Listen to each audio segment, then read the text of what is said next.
नमस्कार बच्चों, आज मैं आपके समक्ष कक्षा 10वीं की हिंदी पाठ्यपुस्तक क्षितिज से नेताजी का चश्मा पाठ लेकर उपस्थित हुई हूँ, जिसके लेखक श्री स्वयं प्रकाश जी हैं।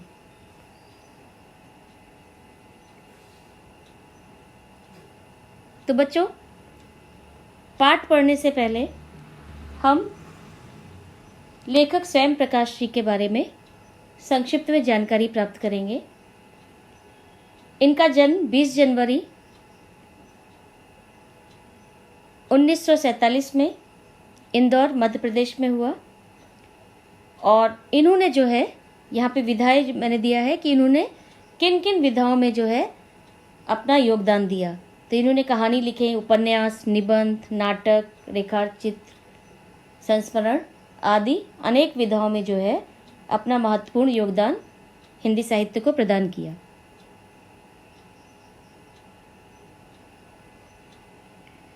बच्चों, ये इनकी मुख्य कृतियां हैं, जिनमें कहानी संग्रह इनकी, उपन्यास हैं, निबंध, नाटक, रेखाचित्र, आत्मकथनात्मक संस्मरण, धूप में नंगे पाँव, रेखाचित्र इनका हमसफरनामा है, नाटक इनका फिनिक्स है, निबंध स्वांता सुखाए दूसरा पहलू, रंगशाला में दोपहर। तो ये इनकी मुख्य कृतियां हैं।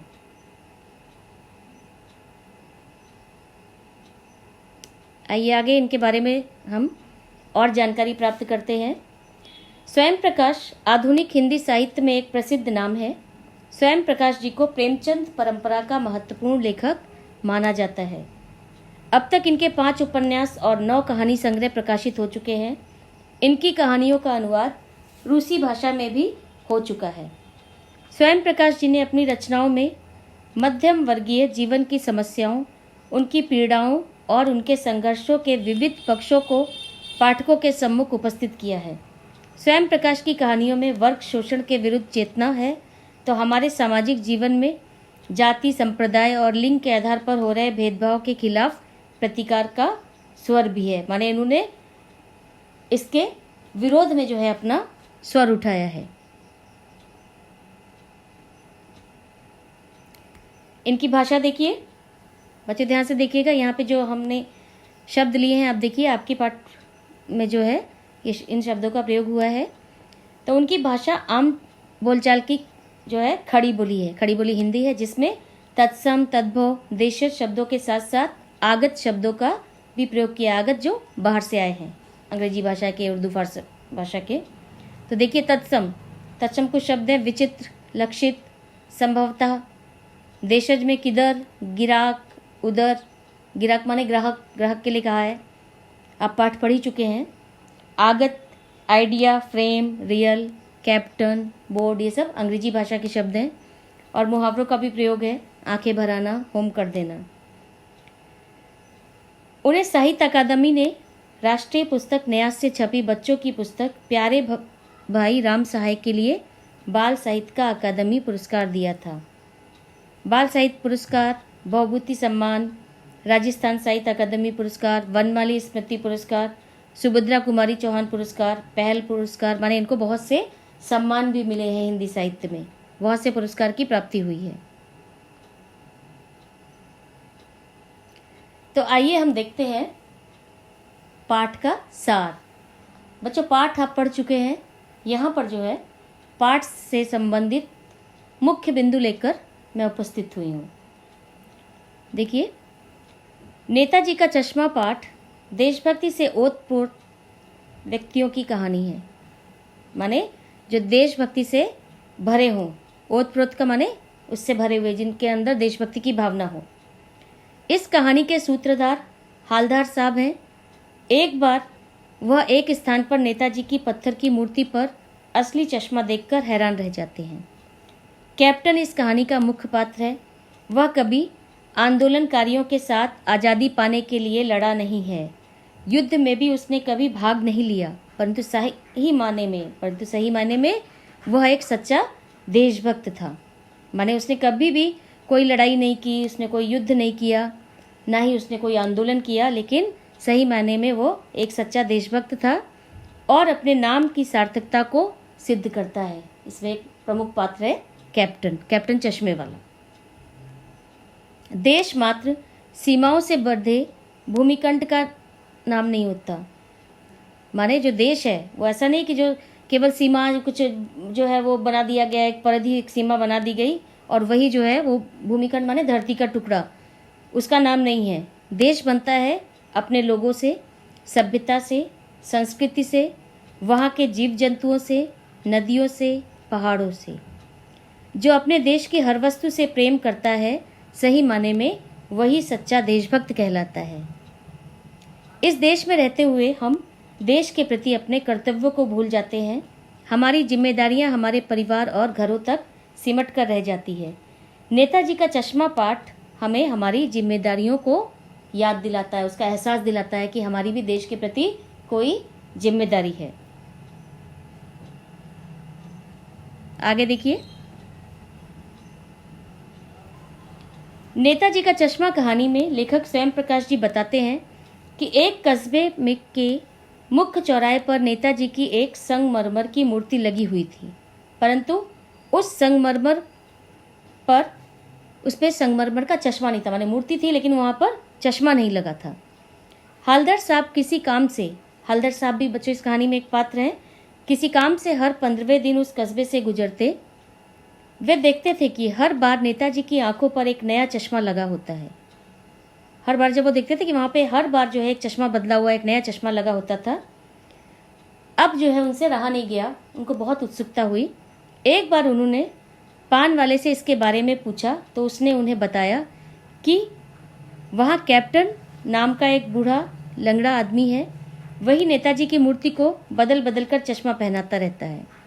इस प्रकार काफ़ी समय बीत गया। एक बार जब वे गए तो उन्होंने देखा कि नेताजी की मूर्ति पर चश्मा नहीं था। लोगों से पूछने पर उन्हें पता चला कि कैप्टन की मृत्यु हो गई थी।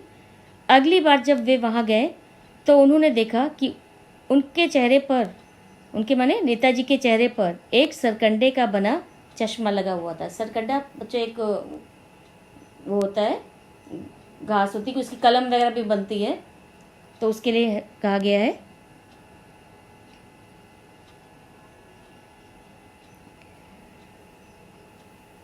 तो जब नेताजी के चश्मे पर सरकंडे का चश्मा देखा तो कैप्टन उसको जो है हलदर साहब को बहुत अच्छा लगा और वो काफ़ी भावुक हो गए। कैप्टन जिस तरह नेताजी की प्रतिमा में चश्मा लगाकर उनका गौरव कायम रखने का प्रयास करता है, ऐसे लोग कम ही देखने को मिलते हैं। कैप्टन के मरने पर हलदर साहब को लगता था, मैंने जब वहाँ पे सरकंडे का चश्मा देखा तो वो काफ़ी भावुक हैं, और जब उन्हें पता चला था कि कैप्टन मर गया तो उनको लगता था कि अब जो है देश से प्रेम करने वाले लोग दुनिया में शेष नहीं है, माने कोई बचा नहीं है। परंतु नेताजी की प्रतिमा में सरकंडे से बना चश्मा उनकी धारणा को बदल कर रख देता है, उसकी धारणा बदल देता है कि उसको बहुत भावुकता महसूस होती है। यह एक संकेत है कि देश में अब भी देश प्रेमी लोग जीवित हैं, जिन्हें अपने देश और उनसे जुड़ी हर वस्तु से प्रेम है।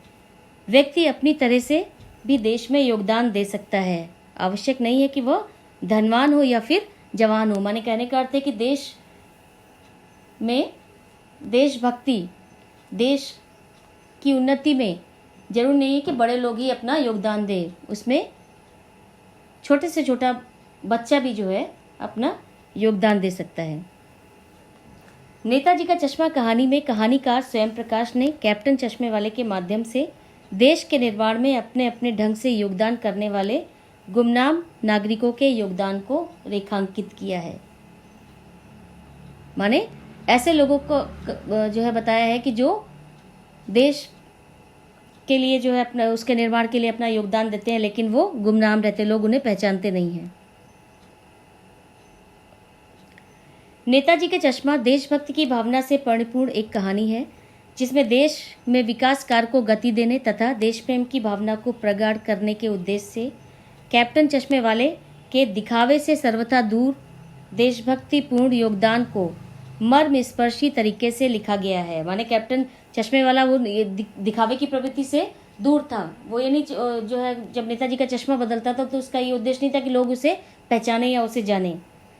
कहानी में उल्लेख किया गया है कि नेताजी की मूर्ति पर कैप्टन की मृत्यु के बाद भी सरकंडे का चश्मा लगाया जाना बताता है कि केवल वयस्क वर्ग ही नहीं अपितु भावी पीढ़ी माने जो बच्चा है उसमें भी देशभक्ति की भावना प्रबल है। फर्क केवल इतना है कि उनके भावना प्रदर्शन का अंदाज अलग है। लेखक यह संदेश देना चाहता है कि हमें अपने स्वार्थ को भुलाकर देश की चिंता करनी चाहिए। हमें अपने मन में देशभक्तों के लिए आदर व सम्मान रखना चाहिए और हमें देशभक्तों का आदर करने वालों का उपहास नहीं करना, मजाक नहीं उड़ाना चाहिए। जैसा कि पान वाला इसमें आपने पढ़ा होगा कहानी में, पान वाला इसमें कैप्टन का मजाक उड़ाता है, चाहे वह आर्थिक व सामाजिक दृष्टि से किसी भी स्तर का हो, माने किसी भी स्तर का व्यक्ति हो, अगर वो देश के निर्माण में अपना योगदान दे रहा है तो हमें उसका मजाक नहीं उड़ाना चाहिए। इस कहानी के माध्यम से लेखक ने यह बताया है कि सब नागरिकों में देशभक्ति की भावना होनी चाहिए। प्रत्येक व्यक्ति, चाहे वह छोटा हो या बड़ा, अपने देश और समाज के लिए कुछ न कुछ कर सकता है। कैप्टन एक साधारण और सामान्य आदमी था, परंतु उसमें भी अपने देश के प्रति प्रेम था। वह अपनी योग्यता और सामर्थ्य के अनुसार अपनी इस देशभक्ति को व्यक्त करता है। नेताजी का चश्मा हर भारतीय के अंदर देशभक्ति की भावना और अपने स्वतंत्रता सेनानियों के प्रति सम्मान का भाव जागृत करने का प्रयास करता है। क्योंकि जो कैप्टन चश्मे वाला था उसको क्या था, नेताजी की चश्मा विहीन मूर्ति जो है अच्छी नहीं लगती थी, इसीलिए वो जो है वो एक फेरी वाला था, वो जाके अपने उसमें से जो है चश्मा जो है बदल दिया करता था। प्रस्तुत कहानी के माध्यम से लेखक ने यह बताने की कोशिश की है कि जब हम अपने महापुरुषों की प्रतिमा की स्थापना करते हैं तब उसका उद्देश्य यह होता है कि उस महान व्यक्ति की स्मृति हमारे मन में बनी रहे। हमें यह स्मरण रहे कि उस महापुरुष ने देश व समाज के हित के लिए किस तरह के महान कार्य किए। उसके व्यक्तित्व से प्रेरणा लेकर हम भी अच्छे कार्य करें जिससे समाज व राष्ट्र का भला हो। माने ये जो मूर्तियाँ लगाई जाती हैं, प्रतिमा लगाई जाती हैं, उसका उद्देश्य है, उसका कारण है, और उनके प्रति हमारा यह उत्तरदायित्व होना चाहिए कि हम उस प्रतिमा की गरिमा का ध्यान रखें। हम ना तो स्वयं उस प्रतिमा का अपमान करें अथवा उसे क्षति पहुंचाएं और ना ही दूसरों को ऐसा करना दें, माने किसी दूसरे को भी उसको नुकसान नहीं पहुंचाने दें। हम उस प्रतिमा के प्रति पर्याप्त श्रद्धा प्रकट करें एवं उस महापुरुष के आदर्शों पर स्वयं भी चले तथा दूसरे लोगों को भी चलने के लिए प्रेरित करें। बच्चों देखिए, ये नेताजी के कुछ चित्र हैं, कुछ उनकी छवियां हैं। अब एक कठिन शब्द के अर्थ है यहाँ पे। कस्बा, छोटा शहर, लागत, खर्च, ऊहापोह, क्या करे क्या ना करे की स्थिति, कत्था, पान में जो लगाते हैं खैर की छाल, कमसिन, कम उम्र का, सराहनीय, प्रशंसा के योग, लक्षित करना, देखना, प्रफुल्लता, खुशी, हृदय स्थली, विशेष महत्व रखने वाला स्थान, दरकार, जरूरी, निष्कर्ष, नतीजा, भूतपूर्व, पहले का, खुश मिजाज, खुश रहने वाला, दुर्दमनीय, जिसको दबाना मुश्किल हो, कौतुक, आश्चर्य। अब देखिए, गिराक, ग्राहक, किधर किधर, उधर उधर, आहत, घायल, दरकार, आवश्यकता, द्रवित, अभिभूत होना, अवाक, चुप, कौतुक हैरानी है, आश्चर्य हैरानी दोनों ही माने हैं, प्रतिष्ठापित स्थापित किया गया, मरियल दुर्बल, कौतूहल उत्सुकता, लागत खर्च, पारदर्शी जिसके आर पार दिखाई दे। जो अब जो बच्चा देखिए, ये है छात्र गतिविधियाँ, ये कक्षा गतिविधियाँ हैं जो आपको करनी है। तो पहला है इसमें नेताजी सुभाष चंद्र बोस का जीवन परिचय लिखिए। दूसरा है देशभक्ति पर पाठ के आधार पर एक सार गर्भित निबंध लिखिए, माने देशभक्ति पर आप एक निबंध लिखेंगे। तीसरा देखिए, सीमा पर तैनात फौजी ही देश प्रेम का परिचय नहीं देते, माने जो सीमा पे फौजी हैं केवल वही देश प्रेम का परिचय नहीं देते। हम सभी अपने दैनिक कार्यों में से किसी न किसी रूप में देश प्रेम प्रकट करते हैं, जैसे सार्वजनिक संपत्ति को नुकसान न पहुंचाना, पर्यावरण संरक्षण आदि। अपने जीवन जगत से जुड़े ऐसे और कार्यों का उल्लेख कीजिए, माने आप कुछ ऐसे कार्यों का उल्लेख करिए जिससे आप देश प्रेम दिखा सकते हैं। बच्चों ये परियोजनाकार है आपका, परियोजनाकार, इसको आप क्या करेंगे, आपके लिए दिया गया है, इसे आप बनाएंगे। नेताजी सुभाष चंद्र बोस के जीवन पर पावर पॉइंट प्रस्तुति बनाइए।